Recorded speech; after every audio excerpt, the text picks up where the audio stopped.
everyone, and welcome back to another video. So I haven't made this type of a video in, it's been a really long time. I think when I first started my channel, but I wasn't like super consistent with it. I think I did one or two of these. I'm gonna try to start doing it every month. The reason why I stopped was just because I felt a little self-conscious about doing a wrap-up video, especially if I only read maybe like 2 books that month because I was super busy. I didn't have a whole lot of time to read, that kind of thing. But you guys have asked for me to do some wrap-up videos, so I'm gonna try to do one each month regardless if that's I've only read 1 book or if I've read 10 books. I'd like it to be kind of somewhere in the middle. That would be ideal. But without further ado, these are the books that I read in May. So the first book I finished in May was Watermoon by Samantha Soto Yambao, and this was absolutely fantastic. I really enjoyed reading the fantastical world that this was, because really it took place in Tokyo, but in a fantastical setting of Tokyo, Japan. And you have a main character named Hannah who is taking over her father's pawn shop, and on her first day, the pawn shop looks like it got broken into, something was stolen, and her father is gone. And then a customer comes in and she's all frazzled, but it's like, okay, this is a customer. But then she and him go on this journey to find her father. And it is just a whirlwind of adventure and some romance, and it just had absolutely everything. I really loved this author's writing style. It was whimsical, but yet at the same time you could understand everything, and her descriptions were like fantastic. So really enjoyed this. I think I gave it a 4.75. I didn't give it exactly a 5. I forget the reason why, but super good. If you haven't read it yet, you need to pick it up. Next book I finished in May was The Night is Defined by Chloe C. Penn Aranda, and this is the second book in a Nightfall novel. Now, this one for me, I think I gave it a 3.75. It did kind of fall short from the first book, but it did pick up in the end. So I think that's why I gave it a 3.75 instead of a lower rating, just because the ending was super good and it ended in a way that it's like, give me the third book, I need it. Now, I do love the 2 main characters in this book, Night and Estrella. I absolutely love them. And even some of the side characters are great too. But for some reason, this plot wasn't doing it for me. It was a little slow. It just didn't have connections, I think, for me. I feel like there was a lot of things kind of left out, new things brought in that wasn't fully explained, kind of thing. But it picked up in the end, so that's why I'm going to continue on with the third book when it comes out in December. Granted, I do love the cover and then the hardback design that it has. So, I mean, this is an absolutely beautiful book.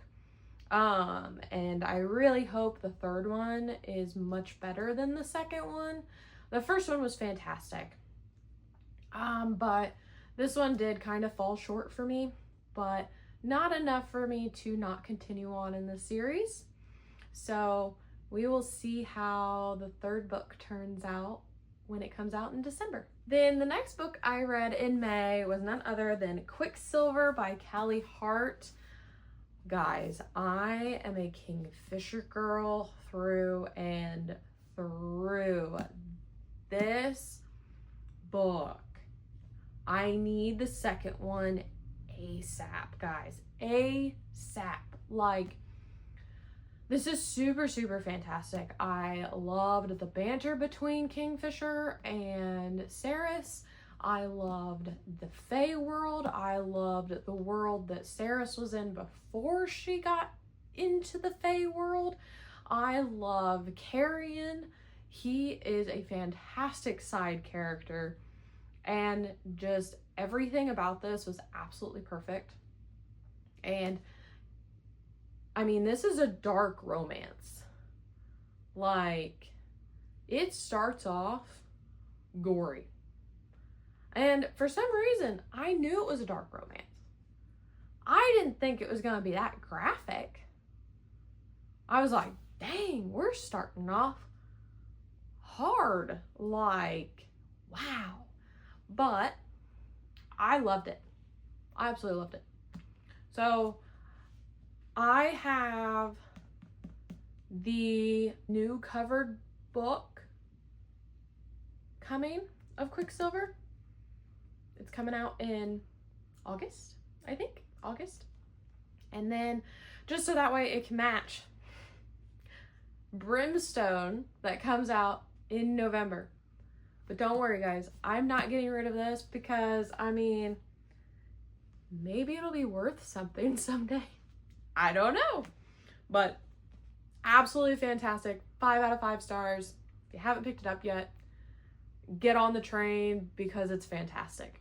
Then I did read a epic fantasy, and actually it was to finish an epic fantasy.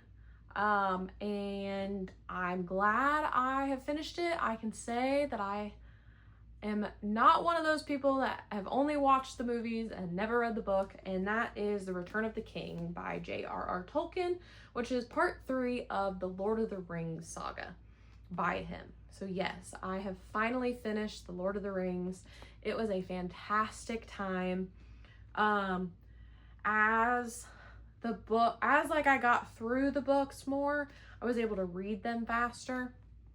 It was just getting to that, I think. And granted, Tolkien does a lot of explaining, but that's just Tolkien. He wants to get you into the world and show you the backstory of the characters and show you the backstory of the world and all that kind of stuff. So I completely understand that.